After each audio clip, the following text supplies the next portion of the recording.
تمہاری طبیعت کا، تمہاری کمزوری کی رعایت کرتا ہوں.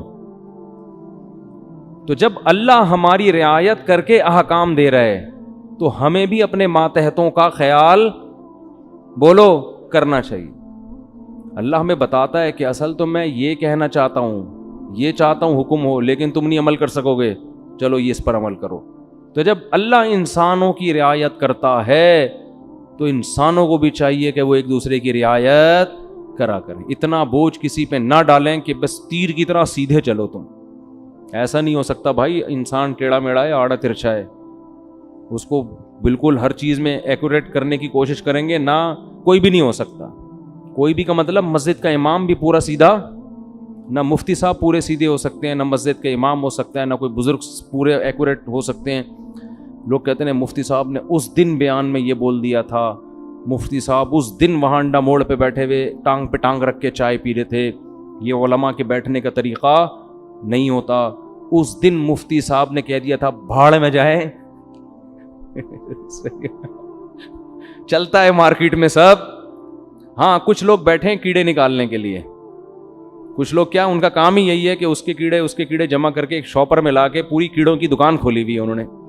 وہ ان کا کام ہی یہی ہے کہ ایک دوسرے کی غلطیوں کو ہائی لائٹ کرنا. اور خود اتنے بڑے بڑے بلینڈر ان لوگوں سے ہوتے ہیں کہ اگر کوئی دوسرا ان کی غلطیاں جمع کرنا شروع کر دے تو الامان والحفیظ.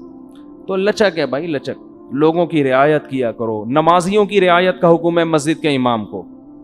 اتنی لمبی نمازیں نہ شروع کر دو کہ لوگ کھڑے کھڑے تھک جائیں. حضرت معاذ تھے، حضرت جابر بن عبداللہ، انہوں نے اتنی لمبی عشاء کی نمازیں پڑھانا شروع کر دی، سورہ بقرہ پڑھتے تھے پوری اس میں نا. اب ایک صحابی تھے، وہ کھڑے کھڑے تھک جاتے. وہ ایک دن نماز توڑ کے چلے گئے اور جا کے نبی صلی اللہ علیہ وسلم سے شکایت کی کہ یہ اتنی لمبی عشاء کی نماز پڑھاتے ہیں. اچھا جب وہ گئے نماز میں تو ان کو صحابی رسول نے کہا کہ تم منافق ہو گئے ہو. تم کیا ہو گئے ہو؟ کیونکہ نماز میں تم کیا کر رہے ہو؟ شارٹ نماز چاہیے. یہ تو منافق کا دل نماز میں نہیں لگتا. تو فتویٰ دیا کہ تم کیا ہو گئے ہو؟ منافق. انہوں نے جا کے نبی صلی اللہ علیہ، حضرت معاذ بن جبل تھے، انہوں نے جا کے نبی صلی اللہ علیہ وسلم کو بتایا کہ یا رسول اللہ اتنی لمبی نماز پڑھا رہے ہو، اوپر سے مجھے فتویٰ کیا دے رہے ہیں، تم منافق ہو. تو آپ صلی اللہ علیہ وسلم نے حضرت معاذ کو بلایا. افتان انت یا معاذ، اتنا غضبناک ہوئے، اے معاذ تم لوگوں کو فتنوں میں ڈال رہے ہو نماز سے. یعنی تم تو ان کو آزمائش میں ڈال رہے ہو کہ نماز سے ان کے دل میں نماز کی نفرت پیدا کر رہے ہو. اور پھر آپ نے ان سے امامت چھین لی اور پھر تھوڑے دنوں بعد واپس امامت دے دی ان کو، یعنی تنبیہ کے لیے. تو امام کو چاہیے لوگوں کی رعایت کرے، خطیب کو چاہیے بیان میں بھی لوگوں کی رعایت کرے، ان کی مینٹل لیول سے اوپر کی باتیں نہ کرے. ایک دم 4 شادیوں پہ نہ آ جایا کرے، ٹھیک ہے نا. پہلے ان کو دوسری شادی سمجھائے، جب 6 مہینے میں یہ سمجھ میں آئے گی پھر تیسری. ہم ڈائریکٹ کیا کرتے ہیں، تو اس پہ لوگ کہتے ہیں یار یہ پتہ نہیں کس قسم کی باتیں کرتا ہے. تو جو جنگ میں کمانڈر ہے اس کو چاہیے وہ اپنے فوجیوں کی رعایت کرے. آپ اپنے ماتحتوں کی رعایت کرو. بیمار ہیں، ہمارے استاذ نے ایک بڑا اچھا اصول بنایا، ہم جامعۃ الرشید میں تھے، انہوں نے فرمایا کہ کوئی طالب علم اگر آ کے یہ کہتا ہے کہ میری طبیعت خراب ہے، مجھے چھٹی چاہیے، تو چھٹی اس کو فوراً دے دو. یہ تحقیق بعد میں ہوتی رہے گی کہ طبیعت واقعتاً خراب بھی ہے یا نہیں ہے. وجہ اس کی ہے کہ امکان ہے کہ ٹوپی کر رہا ہو، امکان ہے اس بات کا کہ ہو سکتا ہے جھوٹ بول رہا ہو، لیکن اس کا بھی امکان ہے کہ ہو سکتا ہے سچ بول رہا ہو. اب آپ نے بدگمانی کر کے کہ یار لگ تو رانی ہے شکل سے کہ بیمار ہے، چھٹی نہیں دی اور وہ واقعتاً ہے کیا بیمار ہے، تو کتنی مصیبت میں آئے گا کہ نہیں آئے گا. تو وہ ہوتی رہے گی تحقیق، لیکن فوراً اس کو رخصت ملنی چاہیے کیونکہ اس کا خطرہ ہے کہ واقعتاً سچ کہہ رہا ہو. تو یہ بہت اہم پوائنٹ کی باتیں ہوتی ہیں. ہم لوگ ان چیزوں کا گھروں میں خیال نہیں کرتے. اپنے ماتحتوں کے ساتھ، ملازمین کے ساتھ، ہر ایک کے ساتھ جو ہے نا یہ خیال کرنا چاہیے کہ اس کی حیثیت سے زیادہ اس کے اوپر بوجھ نہ ڈالا جائے. خیر، اللہ تعالیٰ نے اپنے حبیب صلی اللہ علیہ وسلم کو رات میں بلایا. تو میں یہ عرض کر رہا تھا کہ حدیث میں تفصیل بہت زیادہ ملتی ہے کہ آپ آسمانوں پر گئے, یوسف علیہ السلام سے ملاقات ہوئی, موسیٰ علیہ السلام سے ملاقات ہوئی, عیسیٰ علیہ السلام سے ملاقات ہوئی, ابراہیم علیہ السلام سے, اور پھر اللہ نے آپ صلی اللہ علیہ وسلم کو نمازوں کا تحفہ عطا فرمایا. تو یہ بہت احادیث میں اس کی تفصیل ملتی ہے, اور یہ سارے کام رات کے تھوڑے سے حصے میں ہوئے. پہلے تو میں اس بات کے تھوڑے سے دلائل دوں گا کہ یہ خواب نہیں تھا, یہ جاگتی حالت میں آپ کے جسم اطہر کے ساتھ ایک معجزہ تھا. غامدی صاحب کہتے ہیں یہ کیا تھا؟ خواب تھا. تو اب ہم غامدی صاحب کے دلائل بھی پیش کر دیتے ہیں اور پھر قرآن و سنت کے دلائل بھی. غامدی صاحب نے کہا ہے کہ رؤیا جو ہے نا عربی میں خواب کو کہتے ہیں. رؤیا کسے کہتے ہیں؟ خواب کو. جیسے سورہ یوسف میں ہے نا, وہ کیا تھا, انی رأیت احد عشر کوکبا, یوسف علیہ السلام نے کہا میں نے 11 ستارے دیکھے سجدہ کر رہے ہیں.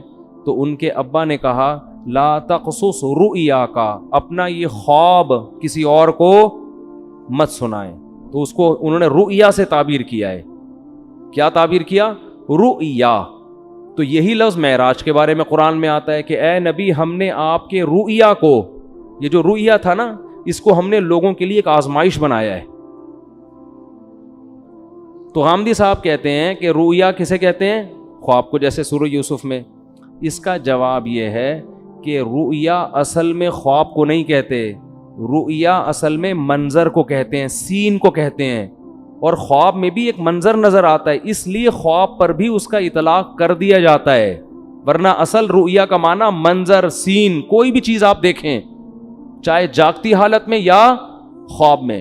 کیونکہ رؤیا کا لفظ نکلا ہے رؤیت سے, رؤیت دیکھنے کو کہتے ہیں. آپ نے دیکھا نہیں رؤیت ہلال, تو کیا یہ خواب میں دیکھا جا رہا ہوتا ہے ہلال کمیٹی ہے بھائی؟ جب جاگتی حالت میں دیکھ کے اتنے اختلاف ہو رہے ہیں تو خواب میں دیکھ کے پتہ نہیں کیا ہو جائے گا, 6 عیدیں ہوں گی پھر تو یہ جاگتی حالت میں ان آنکھوں کے ساتھ رؤیت ہلال کمیٹی نہیں ہے, رؤیت انی ارا ما لا ترون انی اخاف اللہ. قرآن میں جہاں بھی رآ یرآ کا لفظ آیا ہے دیکھنے کے معنی میں, تو رؤیا وہ چیز جو دیکھی جائے. اب یہ خواب میں بھی ہو سکتی ہے اور جاگتی حالت میں بھی, اس لیے اس کا اصل معنی ہوتا ہے منظر, لیکن اس کا اطلاق خواب پر بھی ہوتا ہے کیونکہ خواب میں بھی ایک سین نظر آتا ہے آپ کو, پورا ایک منظر ہوتا ہے. تو اب ہم دیکھتے ہیں کہ قرآن میں جو نبی کے لیے معراج کے لیے رؤیا کا لفظ استعمال ہوا ہے وہ خواب کے معنی میں ہے یا منظر کے معنی میں, دونوں احتمال اس میں ہیں. تو ہم قرآن ہی سے فیصلہ کروا لیتے ہیں کہ وہ حقیقت تھی یا بولو خواب تھا. قرآن میں 2 واضح قرینے, اگر ہم حدیث کو ہٹا دیں, حدیث سے تو پتہ چلتا ہے کہ یہ خواب نہیں تھا, حدیث سے تو صاف کہ براق پہ بیٹھ کے آپ جا رہے ہیں, خواب میں ان تکلفات کی کیا ضرورت ہے؟ خواب میں آپ امریکہ جاؤ ایسے ہی پہنچ جاتے ہو بغیر جہاز کے بھی.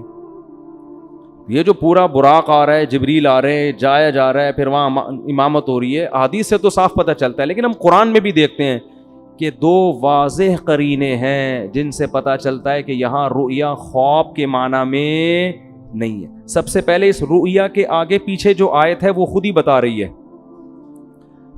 فرمایا وما جعلنا الرؤيا التي اريناك الا فتنة للناس والشجرة الملعونة في القرآن, کہ ہم نے اس رؤیا کو بھی اور قرآن میں جو ملعون درخت کا تذکرہ ہوا ہے ان دونوں چیزوں کو لوگوں کے لیے آزمائش بنایا.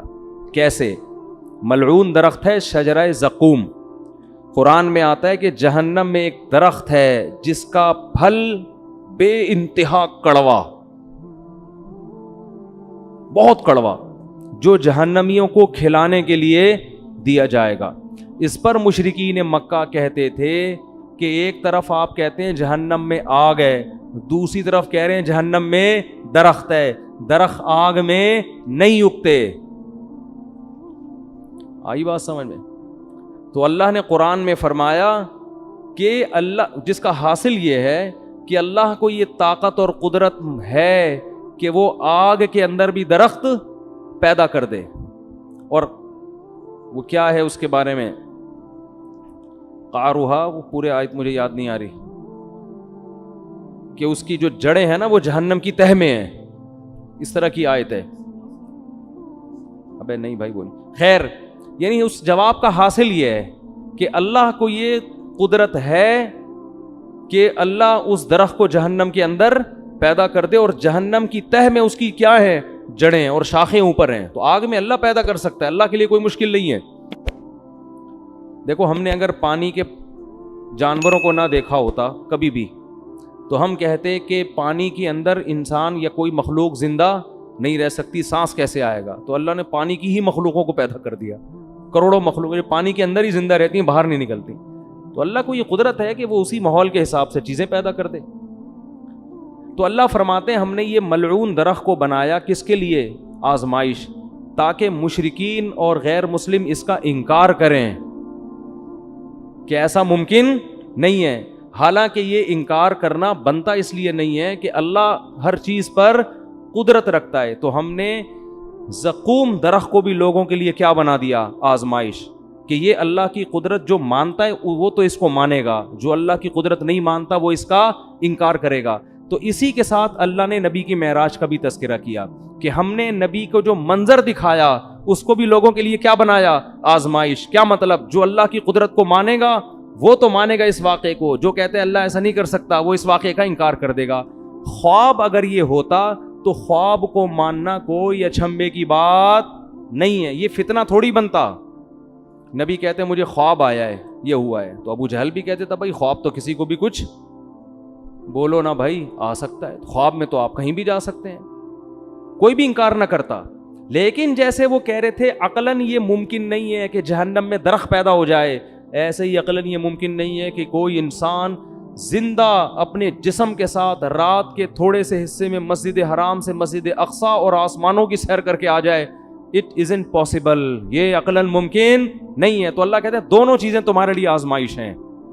خدا کی قدرت کو مانو گے تو دونوں پہ یقین کرو گے، نہیں مانو گے تو دونوں کا انکار کرو گے. تو یہ بہت بڑی دلیل ہے کہ یہاں رؤیا سے مراد معراج میں حقیقت ہے جسم کے ساتھ، خواب اس سے مراد نہیں ہے، ورنہ یہ آزمائش نہ ہوتا. دوسرا قرآن میں واضح اشارہ کیا، وہ تو صراحت ہے. سورہ بنی اسرائیل شروع ہو رہی ہے، سبحان الذی، پاک ہے وہ ذات، اسرا بعبدہ، جو اپنے بندے کو رات کے تھوڑے سے حصے میں لے گیا، من المسجد الحرامی الی المسجد الاقصی، مسجد حرام سے مسجد اقصی. یہاں اللہ نہیں کہہ رہے کہ میں نے خواب میں لے گیا ہوں. میں جب میں کہتا ہوں کہ میں رات کو کے تھوڑے سے حصے میں آپ کو یہاں سے وہاں لے گیا، تو اس کا مطلب کیا ہوتا ہے؟ لے کر گیا یا خواب دکھایا ہے بھائی؟ آپ کہہ رہے ہو کہ بھائی دیکھو میں تمہیں اپنے ساتھ ملیشیا لے کر گیا تھا اور میں نے تمہیں وہاں گھمایا اور پھرایا، پھر میں تمہیں وہاں تم دبئی کی سیر. اب کوئی آدمی کی نئی نئی شادی ہوئی ہے، فرض کر لو، بیگم کو ہنی مون کے لیے مری لے کر گیا، بعد میں پھڈا ہو گیا، بیگم کو کہہ رہے دیکھو میں تمہیں اپنے ساتھ اس دن مری لے کر گیا تھا، پھر میں تمہیں نتھیا گلی کی میں نے تمہیں سیر کرائی، پھر میں وہاں سے ہم نے ٹن مارا ادھر کی طرف، ہم مڑے سوات مردان کی مالم جبا ہے کیا ہے، بہرحال جو بھی ہے، وہاں سے ٹن مار کے اسلام آباد سے ہم اگلی فلائٹ سے واپس آئے. کوئی بندہ وہاں بیٹھا ہوا کہہ رہا ہے یار آپ بھابھی سے اتنی محبت کرتے ہو؟ ہاں جی میں تو بہت محبت. کہتے ہیں بہت اچھا خواب دکھایا اپنے بھابھی کو. آپ بولو گے تمہارا دماغ خراب ہو گیا، میں خواب کی باتیں کر رہا ہوں، میں کہہ رہا ہوں میں لے کر گیا. تو جب کوئی عام آدمی یہ بات کرتا ہے، دوسرا اس کو خواب کہے گا، تو آپ کو غصہ آئے گا کہ نہیں آئے گا؟ اللہ سورہ بنی اسرائیل شروع اس طرح سے کر رہے ہیں، سبحان الذی، پاک ہے وہ ذات، اسرا بعبدہ، جو اپنے بندے کو لے گیا، لیلن، رات کے تھوڑے سے حصے میں. یہ تنوین تقلیل کے لیے، تھوڑے سے حصے میں بھی اللہ اپنی قدرت دکھا رہا ہے. خواب کا تذکرہ ہوتا تو نہ رات کہنے کی ضرورت تھی، نہ رات کا تھوڑا حصہ کہنے کی ضرورت تھی. سمجھ میں نہیں آ رہی بات؟ دوسری بات، تیسرا قرینہ، اللہ اس آیت کو شروع کر رہا ہے سبحان الذی، ہر عیب سے پاک ہے وہ ذات. اس میں اللہ اپنی قدرت بتا رہا ہے کہ تمہیں عجیب سا لگے گا کہ رات کے تھوڑے سے حصے میں کوئی بندہ مسجد حرام اور مسجد اقصی سے ہو کے واپس بھی آ جائے. اٹ ازنٹ پاسبل، یہ ممکن نہیں ہے. تو اللہ آیت شروع کر رہا ہے سبحان الذی، اللہ ہر عیب سے پاک ہے، وہ عاجز نہیں ہے کہ کچھ کرنا چاہے تو اس کو اسباب کے تانے بانے جوڑنے پڑے، ٹائم دیکھنا پڑے، بھائی اتنے ٹائم میں تو یہ ممکن نہیں ہے، اس لیے اللہ عیب سے پاک ہے۔ تو یہ تیسرا قرینہ ہے۔ خواب ہوتا تو اللہ سبحان اللہ کا ذکر نہ کرتا۔ عجیب چیز کو دیکھ کے ہم کہتے ہیں نا سبحان اللہ، اچھی کہو کہتے ہیں، وہ کون پنجاب میں جب تقریر ہوتی ہے کہتے ہیں اچھی کہو سبحان اللہ، تو انہوں نے کوئی بڑا ٹیکنیکل پوائنٹ مارا ہوتا ہے۔ خوابوں کی باتوں پہ کوئی اتنا زیادہ نہیں ہوتا سبحان اللہ، ٹھیک ہے نا۔ تو اللہ فرما رہے ہیں کہ یہ 3 واضح قرینے قرآن مجید میں، لِنُرِيَهُ مِنْ آیَاتِنَا، تاکہ ہم محمد صلی اللہ علیہ وسلم کو اپنی نشانیاں بتائیں۔ تبھی تو مشرکین نے انکار کر دیا، یہ نہیں ہو سکتا۔ اگر خواب کی بات ہوتی تو وہ انکار نہ کرتے، پھر جب انکار کیا تو اللہ فرماتے ہم نے اس واقعے کو آزمائش بنایا۔ باقی اس میں حکمت کیا تھی؟ یہ معجزہ اللہ نے کسی اور پیغمبر کو نہیں دیا۔ ہر پیغمبر کو الگ قسم کے معجزے ملتے ہیں۔ حضرت عیسیٰ علیہ السلام کو جو معجزے ملے نا، وہ کہا جاتا ہے کہ سب سے زیادہ معجزے اللہ نے حضرت عیسیٰ کو دیے ہیں۔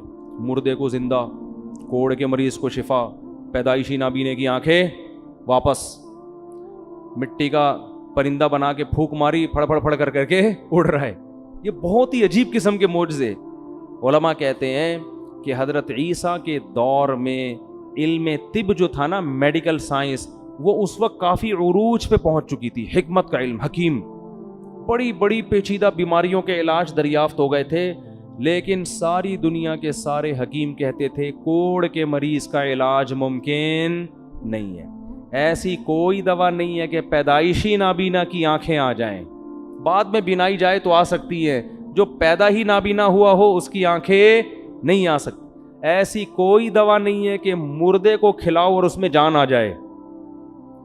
نہیں یاری بات سمجھ، جو مر گیا وہ ختم، فینش، اب ٹھیک نہیں ہو سکتا۔ مٹی کے بنے ہوئے پرندوں میں جان، کوئی چورن چٹنی ایسی نہیں ہے کہ پتلے میں ڈالیں اور وہ اڑنا شروع ہو جائے، نا نا نا۔ حضرت عیسیٰ کو جو اللہ نے معجزے دیے نا، وہ تمام میڈیکل سائنس کو کیا کر رہے تھے؟ چیلنج، تاکہ لوگوں کو یقین آ جائے کہ یہ کوئی حکیم نہیں ہے، بلکہ یہ کام اللہ کے سوا کوئی نہیں کر سکتا، یہ اللہ ہی کر رہا ہے ان کے ہاتھ پہ۔ اگر علم طب نے ترقی نہ کی ہوتی نا، پھر حضرت عیسیٰ کوڑ کے مریض کو ٹھیک کرتے، لوگ کہتے یار لگتا ہے کہ یہ کوئی ماہر، معاذ اللہ کوئی حکیم ہے یہ، جنہوں نے کوڑ کے مریض کو چپکے سے دوا کھلائی ہے اور وہ بندہ کیا ہو گیا؟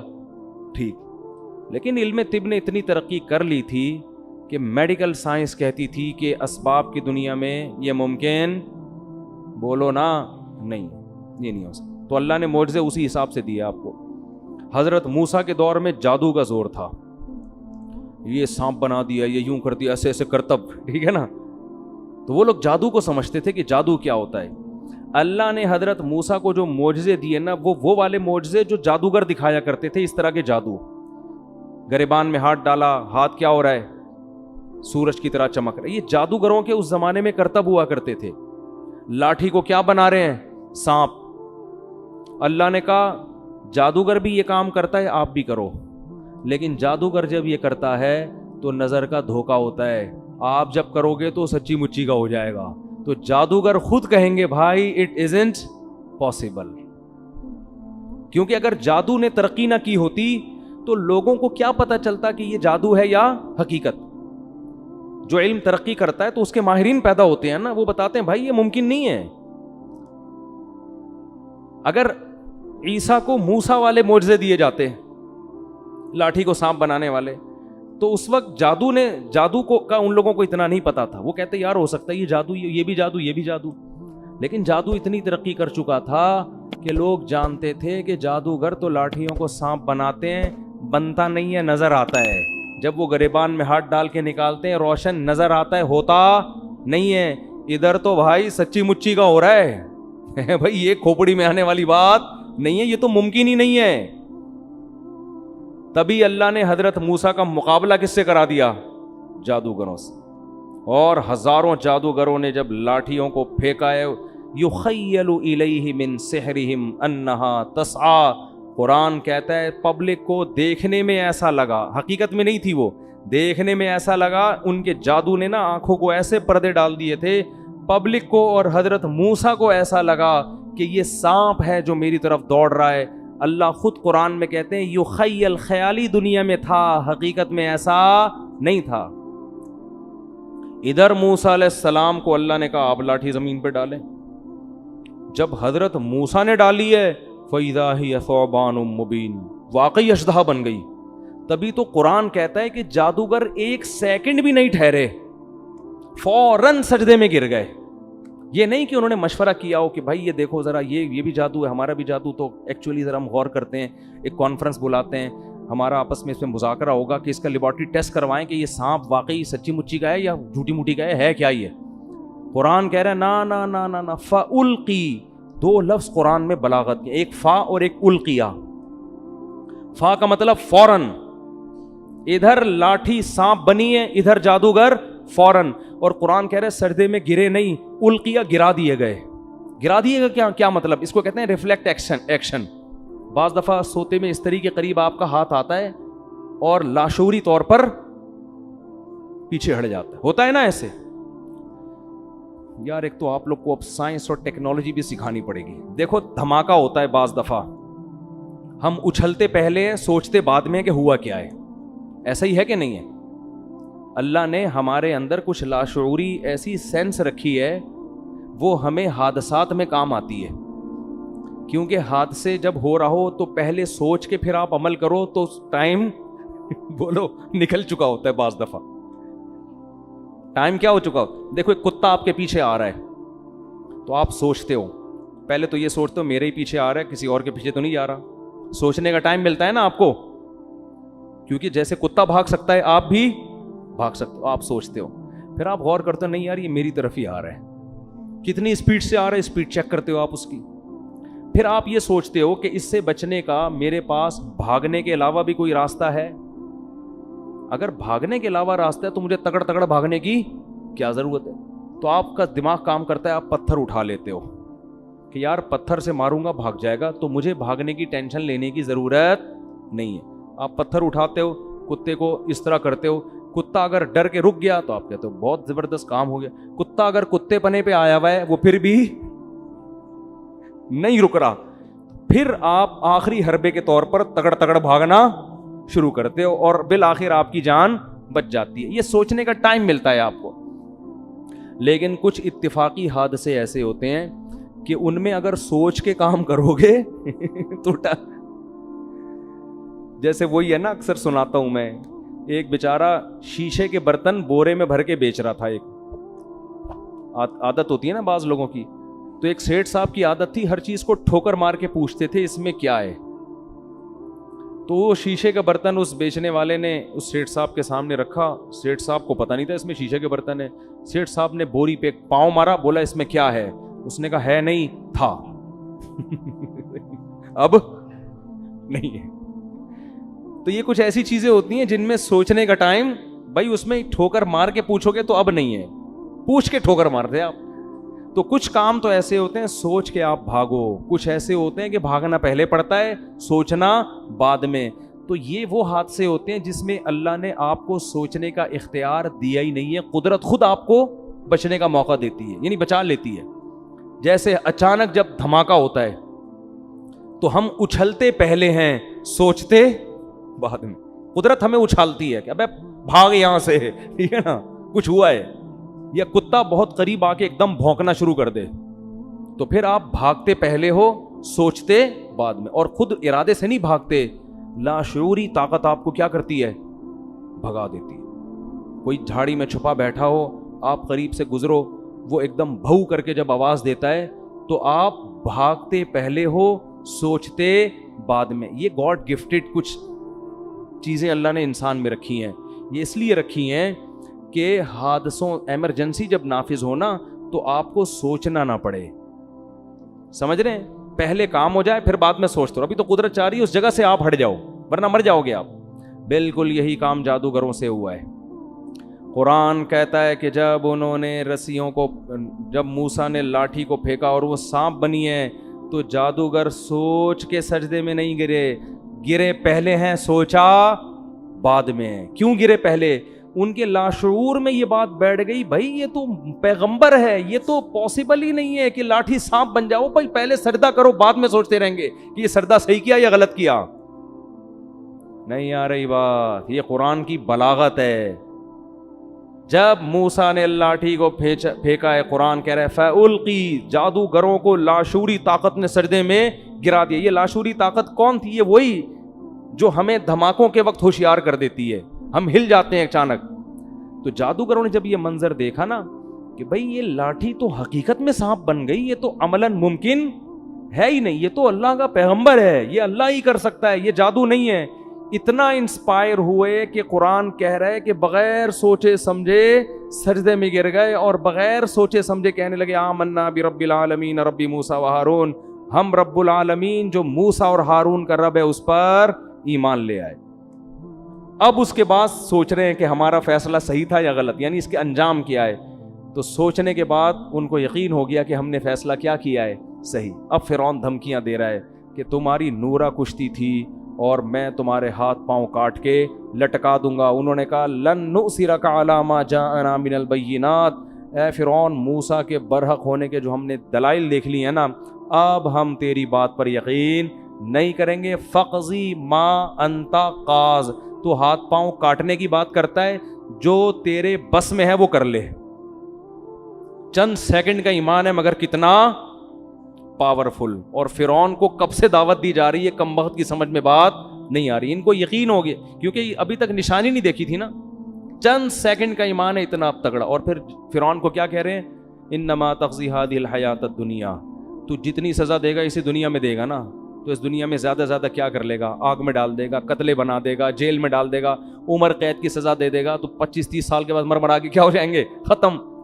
اور آگے کہنے لگے ہم جو رب پر ایمان لائے ہیں نا, رب پر, اس پر جو ہمیں رب دے گا, واللہ خیر و ابقا, گاڈ کا جو انعام ہے وہ تجھ سے زیادہ اچھا بھی ہے اور ہمیشہ باقی رہنے والا بھی. کوانٹٹی کے اعتبار سے بھی اچھا, کوالٹی کے اعتبار سے بھی اچھا ہے. تو بارگیننگ ہو رہی ہے, ٹھیک ہے نا. تو اگر رب سے زیادہ دے سکتا ہے تو بات کر, ظاہر ہے وہ تو دے نہیں سکتا. فرعون نے ہاتھ پاؤں کاٹ کے لٹکا دیا. تو اللہ نے یہ بھی دکھا دیا کہ نورا کشتی نہیں ہے, کیونکہ نورا کشتی میں دونوں کے مفاد ہوتے ہیں, ایک قتل ہونے کے لیے تیار نہیں ہوتا. اتنی واضح نشانیاں فرعون کو اللہ نے دکھا دی کہ دیکھ جادوگروں نے گواہی بھی دے دی ہے اور اپنی قربانی سے یہ بھی ثابت کر دیا کہ یہ نورا کشتی نہیں ہے. لیکن فرعون کی کھوپڑی, کیونکہ دنیا کے نشے میں جب انسان آتا ہے نا, شہوت پرستی میں, جو آدمی زنا کے قریب جا رہا ہو نا, اسے 1000 سمجھاؤ آپ, 1000 دفعہ ہو کہ یہ حرام ہے, لیکن وہ پھر بھی کیا کرتا ہے, زنا میں مبتلا ہوتا ہے. تو یہ گناہ ہے ہی ایسی برباد چیز, انسان کو اندھا کر دیتی. خیر جلدی سے بات کو سمیٹتا ہوں. تو موسیٰ علیہ السلام کو اللہ نے جو معجزے دیے وہ کس حساب سے, جادوگروں کو سمجھ میں آ جائے. عیسیٰ علیہ السلام کو میڈیکل سائنس کے اعتبار. داؤد علیہ السلام کا دور تھا حکومت کا, بڑی بڑی جنگیں ہو رہی تھی اس وقت, لڑائیوں کا دور تھا.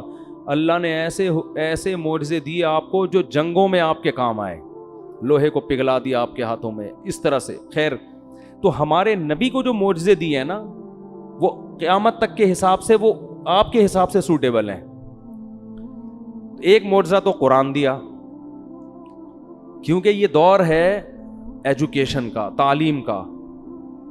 تو قرآن کا جو معجزہ ہے, قرآن نے دعویٰ کیا اس جیسی کتاب لے کر آؤ.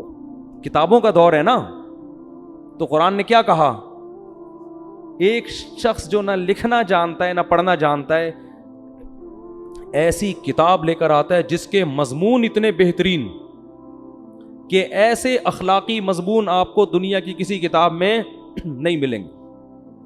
دلوں پر ایسا راج کرنے والی کتاب, دنیا میں سب سے زیادہ پڑھی جانے والی, سب سے زیادہ سنی جانے والی, جس کو پڑھ کے رونے والے سب سے زیادہ, جس کو سن کے رونے والے سب سے زیادہ, بغیر سمجھے بھی پڑھی جاتی ہے, بغیر سمجھے بھی سنی جاتی ہے. لئن اجتمعت الانس والجن علی ان یاتوا بمثل هذا القرآن, ساری دنیا کے انسان جنات جمع ہو جائیں, لا کے دکھائیں, نہیں لا سکتے. قرآن جب نازل ہوا نا تو بہت سے سائنسی غلط مفروضے تھے اس دور میں, آسمان ایسے بنا ہے, فلاں چیز ہے, اوٹ پٹانگ, جیسے اس دور کے سائنسدان تو پھینکو تھے نا. اس دور کے جو سائنسدان تھے چند ایک کے سوا بس وہ پھینک رہے تھے, لوگ لپیٹنے کے لیے بیٹھے ہوئے تھے. لیکن قرآن نے ایسا کوئی غلط سائنسی نظریہ ذکر نہیں کیا, حالانکہ وہ تو بہت کچھ تھا. تو ہمارے نبی کو کیسے پتہ چل گیا کہ یہ والا نظریہ صحیح ہے, یہ والا نظریہ غلط؟ کوئی ایسا نظریہ قرآن نے تذکرہ نہیں کیا. ایسے باطل نظریات سے اب تک کیا ہے, پاک ہے. تو یہ بھی معجزہ ہے کہ بھئی ایک دور تھا سائنس ترقی کرے گی, لوگ ان سب چیزوں کو غلط سمجھیں گے, تو قرآن نے ایسی کوئی غلط نظریے کو اپنی کتاب میں جگہ نہیں دی. اچھا, تو معراج کیوں نبی کا معجزہ, نبی کو یہ کیوں معجزہ دیا گیا؟ یہ اس لیے دیا گیا کہ آپ صلی اللہ علیہ وسلم آخری نبی تو ہیں لیکن سب سے افضل.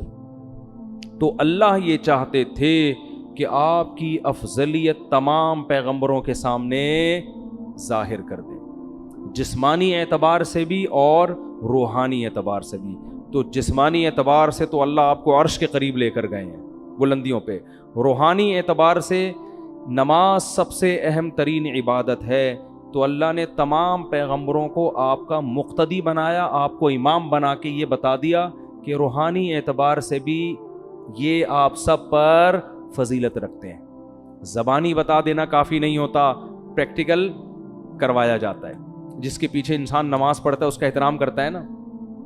کیا خیال ہے بھائی ہم ان کے پیچھے کیا پڑھتے ہیں؟ یہ اللہ کے دربار میں حاضری کے وقت ہمارے رہبر ہوتے ہیں. تو اللہ کے ہاں تو سب سے اہم چیز کیا ہے؟ نماز. تو اللہ نے کیا کیا, آدم علیہ السلام, موسیٰ علیہ السلام, یوسف علیہ السلام, داؤد علیہ السلام, زکریا علیہ السلام, عیسیٰ علیہ السلام, سارے پیغمبروں کو بولا چلو بیت المقدس میں صفے بنا کے کھڑے ہو جاؤ. سب کو اللہ نے بیت المقدس میں حاضر کیا.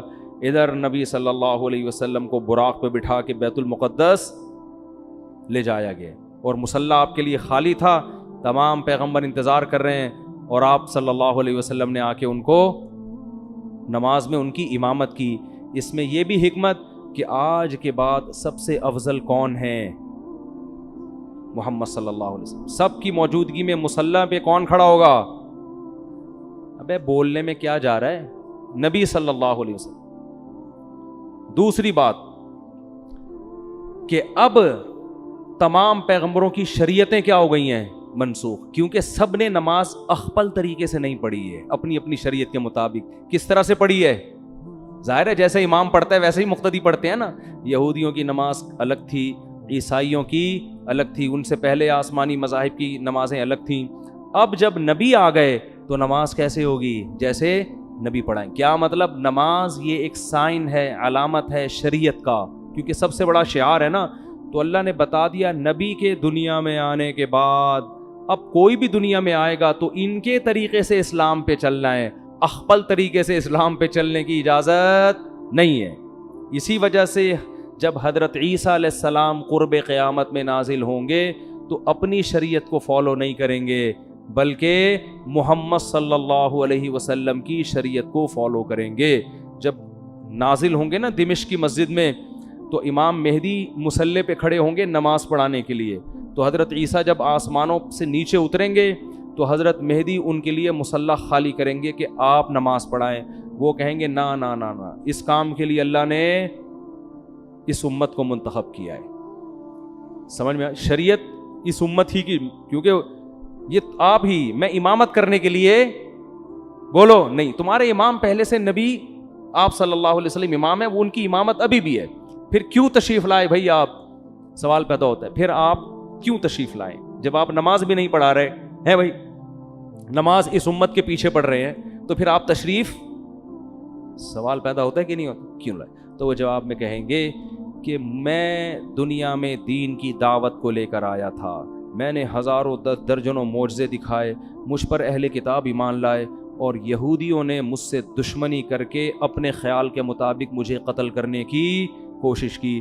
اب یہودی میرا تو دشمن ہے, اور اسلام کا بھی سب سے بڑا دشمن کون ہے؟ یہودی. تو یہ ہم دونوں کا مشترک دشمن ہے. تو میں اب اس امت کی قیادت کروں گا یہودیوں سے قتال کرنے میں. سمجھ میں نہیں آ رہی تو جیسے چل رہے ہیں ویسے ہی چلتے رہیں. میں جب سبق پڑھاتا ہوں طلبہ سے کہتا ہوں سمجھ میں آ رہی, وہ کہہ رہے نہیں, میں کہہ رہا ہوں باقی دنیا میں ساری باتیں سمجھ میں آ گئی ہیں آپ لوگوں کی؟ کہتے ہیں نہیں ہے. تو چلو ایک اور صحیح, ایک اور بات سمجھ, کیونکہ ہم 3 دفعہ سمجھائیں گے, اس کے بعد ہمارے پاس کھوپڑی نہیں ہے کہ سارے دن ایک ہی چیز سمجھاتے رہیں, ٹھیک ہے نا. تو میرا اسٹائل ہے پڑھانے کا، سبق طلبہ سے کہتا ہوں ایک دفعہ سمجھا دیا، 2 دفعہ پھر بھی نہیں سمجھ میں آیا تو میں ان سے کہتا ہوں باقی ساری چیزیں سمجھ میں آ گئی ہیں، یعنی ساری چیز سمجھ میں نہیں آئی، چلو ایک اور چیز ایسی ہے جو سمجھ میں نہیں ہے۔ جب باقی چیزیں سمجھ میں نہ آنے سے کچھ نہیں ہو رہا، لائف آپ کی نیچرل بڑے آرام سے گزر رہی ہے، تو ایک اور چیز بھی اسی میں شامل کر لو۔ تو خام ہمیں ایک ہی چیز کو سمجھا کے دماغ خراب نہیں کرنا چاہیے۔ بھی کل کسی نے مضمون بھیجا 4 شادیوں کے خلاف، وہ میں نے پڑھا، اس نے دلائل دیا، میں نے کہا اس کو اپنے پاس رکھ لو، اب ہمارے پاس فالتو کھوپڑی نہیں ہے، ان باتوں کے 100 دفعہ جواب دے چکے ہیں، پھر وہی کھوپڑی وہی گھما رہے ہیں وہی۔ میں نے کہا یہ سمجھنے والے لوگ نہیں ہے۔ خیر 4 شادیاں پتہ نہیں کہاں سے آ گئیں، جلدی سے بات کو سمیٹ کے ختم کرتا ہوں۔ تو ایک حکمت کیا تھی؟ جسمانی معراج اور روحانی معراج، یہ بتانا کہ اب سب سے افضل کون ہے، یعنی عملاً اس کو کر کے دکھانا، صرف بتانا کافی نہیں ہے، پریکٹیکل کر کے دکھایا کہ سب سے افضل کون ہے۔ اب دیکھو حضرت موسیٰ علیہ السلام اگر کہیں کہ میں سب سے افضل ہوں تو پھر ان کے امتی کہیں گے پھر معراج کی رات میں مصلی پہ آپ کیوں نہیں آئے؟ اگر یوسف علیہ السلام کہے میں سب سے افضل ہوں تو سوال پیدا ہوتا ہے پھر معراج کی رات پہ نماز آپ نے کیوں نہیں پڑھائی؟ تو اللہ نے ایک عمل سے ثابت کر دیا۔ حدیث میں آتا ہے لو کان موسیٰ حیا لما وسعہ الا اتباعی، اگر موسیٰ کلیم اللہ جو بار بار کوہ طور پہ جایا کرتے تھے، جن کا ذکر اللہ نے قرآن میں سب سے زیادہ کیا، جن کو سرگوشیوں کے لیے اپنے قریب کیا، جن کو پوری کتاب ایک ہی دفعہ میں پکڑا دی گئی، لیکن نبی نے فرمایا ان تمام فضائل کے باوجود اگر موسیٰ زندہ ہوں، اگر اس وقت موسیٰ زندہ ہوتے لما وسعہ الا اتباعی، تو میری اتباع کیے بغیر ان کی نجات ممکن نہیں تھی، وہ فالو اسلام ہی کو کریں گے۔ اسی وجہ سے علماء کہتے ہیں حضرت عیسیٰ علیہ السلام آئیں گے نا تو ہمارے ہی شریعت کو فالو کریں گے۔ تو یہ بھی ایک حکمت تھی معراج میں، اور بہت ساری چیزیں تھیں۔ اللہ نے آپ کو اپنی آنکھوں سے جنت اور جہنم کے مناظر دکھائے ہیں معراج کی رات۔ اچھا، ایک حکمت یہ بھی تھی کہ بیت المقدس کی فضیلت پہ مہر ثبت ہو جائے۔ اگر ہمارے نبی بیت المقدس نہ جاتے تو ہمارے نظر میں قبلہ اول کی زیادہ ویلیو نہ ہوتی۔ ہم کہتے وہ تو عیسائیوں کا قبلہ تھا، یہودیوں کا قبلہ تھا، پیغمبروں کا قبلہ تھا، ہمارے نبی تو وہاں کبھی گئے بھی نہیں، نماز بھی نہیں پڑھی۔ تو اللہ نے عملاً آپ کو وہاں لے جا کے نماز پڑھوائی ہے، تاکہ ہم جب جائیں بیت المقدس تو وہاں نماز پڑھ کے ہمیں اطمینان ملے کہ یہ وہ مقدس جگہ ہے جہاں ہمارے حبیب صلی اللہ علیہ وسلم کو بھی نماز عملاً پڑھوائی گئی ہے۔ اس سے بیت المقدس کی فضیلت اور زیادہ بڑھ گئی۔ سمجھتے ہو کہ نہیں سمجھتے؟ اور بہت ساری حکمتیں ہیں، وہ پھر علماء بیان کرتے رہتے ہیں، موٹی موٹی حکمتیں یہی ہیں۔ پھر ایک بڑی حکمت یہ بھی تھی کہ نمازوں کا جو تحفہ اللہ نے اپنے پاس بلا کے دیا ہے، اس سے نماز کی اہمیت، اگر ویسے ہی وہی آ جاتی، بھائی ایک گفٹ ہوتا ہے کہ آپ کسی کو پارسل کر دیتے ہیں، شاپر میں بریانی ڈال کے گھر پہنچا دیا آپ نے، یہ بھی ہے۔ ایک ہوتا ہے اپنے گھر بلاتے ہیں، بٹھاتے ہیں، عزت کے ساتھ سلاد رائتہ پیش کر کے کھلاتے ہیں۔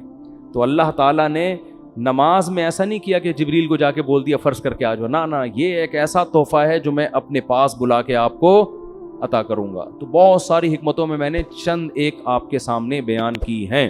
تو وقت کافی زیادہ ہو گیا ہے، اور کل انشاءاللہ پھر وہ سورہ کہف کا کچھ تذکرہ کریں گے۔ اللہ تعالیٰ سمجھنے کی، عمل کی توفیق عطا فرمائے۔